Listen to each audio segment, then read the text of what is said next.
Дипломатијата е занает како и секој друг. Прво се учи теорија, потоа се собира искуство прво во Министерството за надворешни работи, потоа во амбасадите и дипломатските конзуларни представништва во земјава и странство. И тоа е генерално патот на секој кариерен дипломат. 29 април, ден на македонската дипломатија, 55 годишнината се одбележа со бројни активности.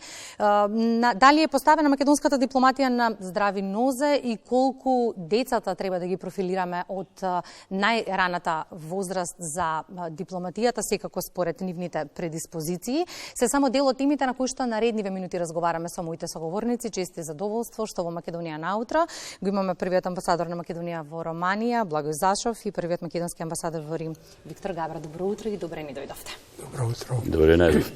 55 години македонска дипломатија, исто толку години нашата земја преку дипломатијата го истакнува и својот идентитет и културната вредност и историската традиција.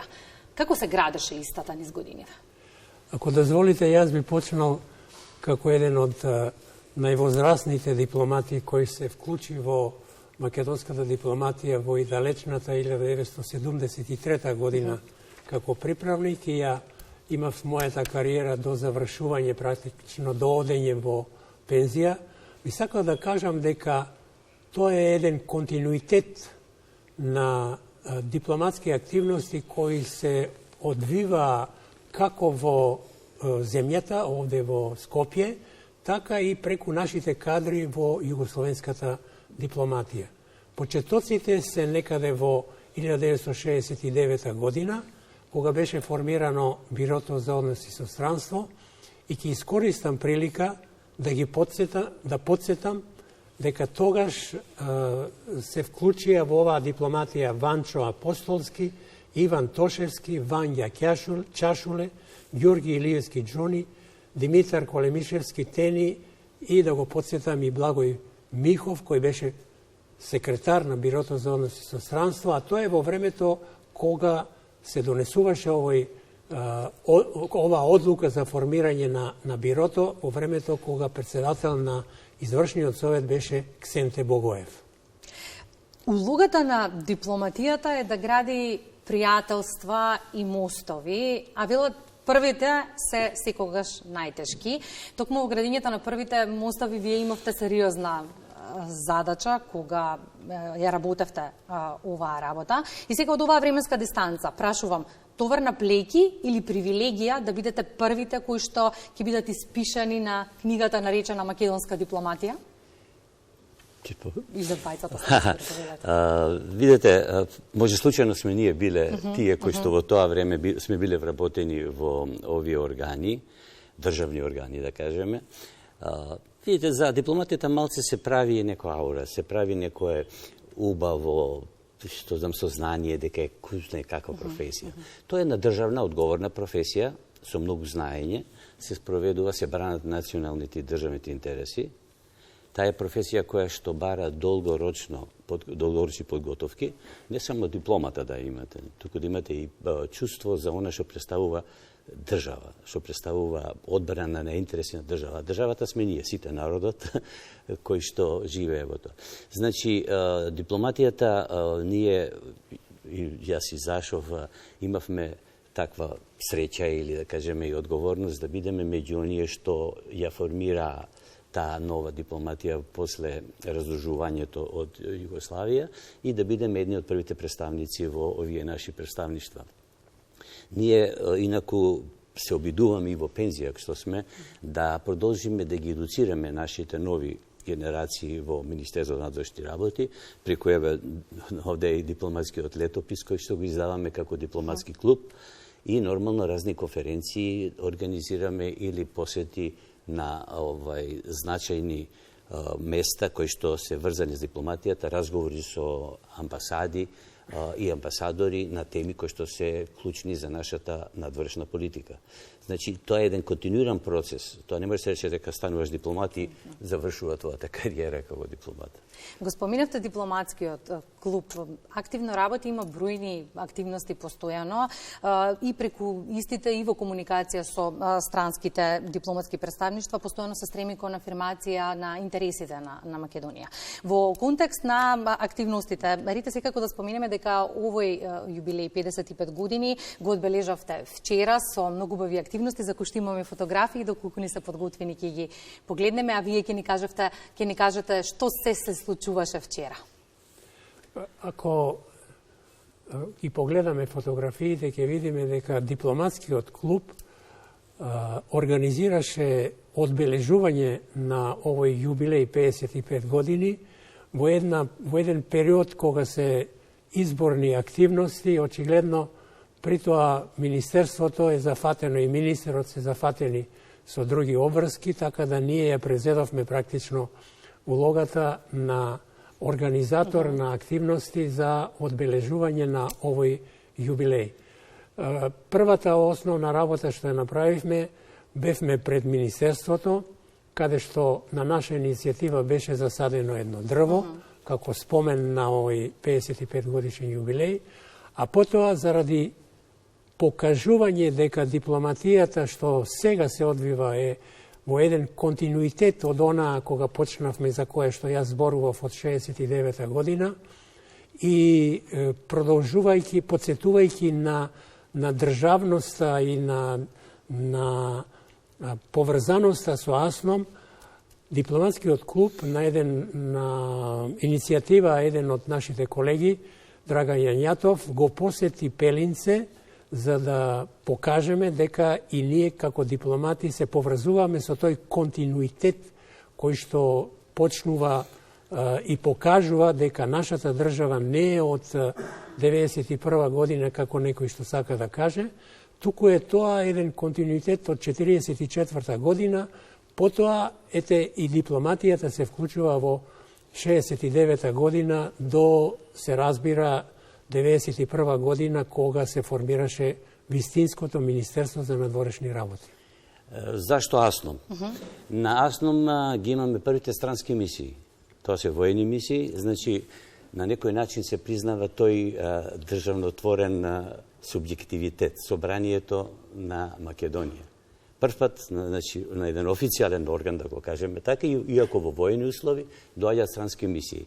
И ние сметаме дека тука почнуваат првите корени на еманципација, на афирмација на државата и на меѓународен план.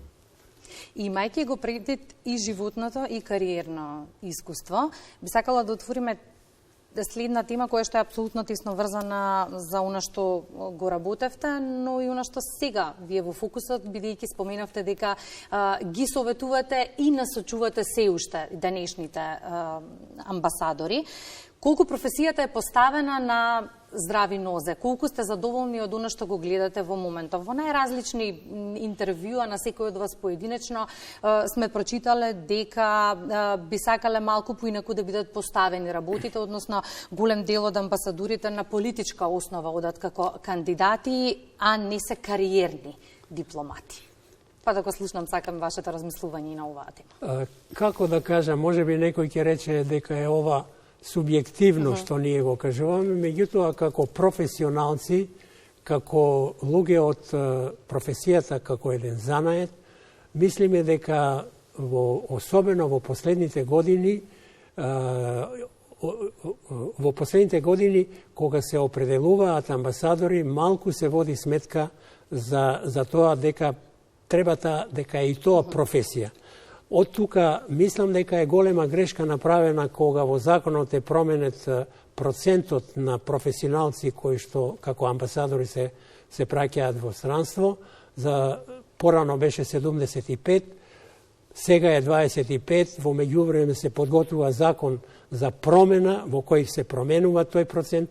Меѓутоа, во меѓувреме, за жал, во дипломатијата се вклучени и многу луѓе по партиска и по политичка линија. Може би ќе замерат тие дека се и тие добри амбасадори, меѓутоа мислам дека Треба да има и такви интелектуалци, професори и друг писатели и така натаму во оваа професија, но не тоа да се одлучува како професионална, како политичка, како партиска одлука на некој за да биде пратен како амбасадор во странство. Да, се согласувам, тоа е она што ние го гледаме и го апострофираме дури во нашиве коментари. Важно е да се каже дека главно е да се представува земјата добро. Овие промени на проценти професионални или кариерни дипломати зависеа многу од министерот. Самиот министер се определуваше да го промени тој процент или да не го промени. Факт е дека професионални дипломати имаат она техника која што е неопходна за реализација на инструкциите што се добиваат од министерствата. Додека професионалните се водат од некои други основи кои што нив ги оптеретуваат или се бекграунд на нивното знаење, на нивната култура или на нивната позиција претходно. Така да има таа мала дискрепанца, што не е лошо да се некако ускладат тие две работи, ако имаме, например, амбасади каде што имаат повеќе представници. Во главном нашите амбасади се со еден дипломат или амбасадор и еден негов заменик. Може да разберете зашто ние го кажуваме ова, затоа што навистина се изложени нашите дипломати на еден удар, да кажам, од странскиот фактор и треба да одговорат на сите прашања, а тоа некојаш и не е возможно.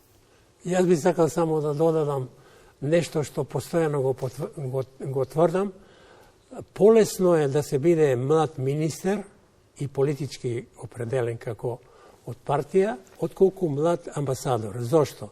Младиот министер зад себе има цело министерство кое му подготвува се што треба за настап пред влада. Меѓутоа, амбасадорот, така како што каже и колегата, е сам и ако не е искусен, тешко ќе му биде на самиот, а и на државата се разбира. Треба ли да ги насочуваме во тој контекст младите за професија според нивните предиспозиции? Секако, образованието е пред се основа за добар дипломат.